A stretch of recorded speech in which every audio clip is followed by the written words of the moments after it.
क्या आपने कभी सोचा है कि आपका मन कभी एक ही पॉइंट पे अलग अलग चीज़ें करना चाहता है और दोनों चीज़ें एक दूसरे से बिल्कुल अपोजिट होती हैं?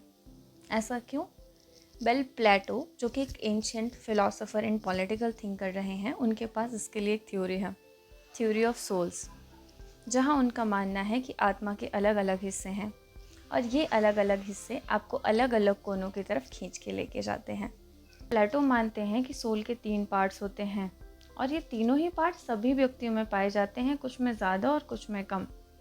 ये 3 पार्ट्स हैं रैशनल, स्पिरिटेटिव एंड अपेटिटिव। रैशनल हमारे ब्रेन और हमारी बुद्धि से रिलेटेड है, स्पिरिटेटिव हमारी ब्रेवरी और हमारे चेस्ट से रिलेटेड है, वहीं जो हमारा एपेटिटिव पार्ट है वो हमारे सुख सुविधाओं और हमारी डिज़ायर से रिलेटेड है।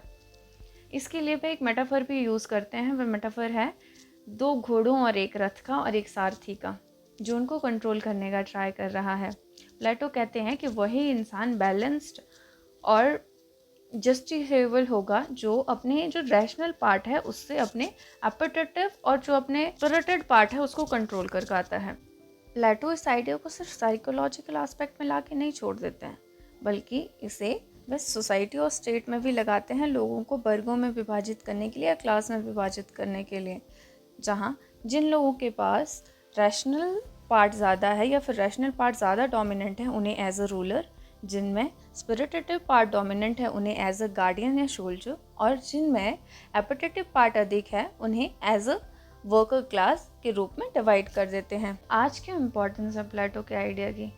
ये समझने के लिए कि हम इतने ज़्यादा कॉन्फ्लिक्टिंग क्यों हैं और क्यों हम डिज़ायर और रैशनल के बीच में बैलेंस नहीं कर पाते।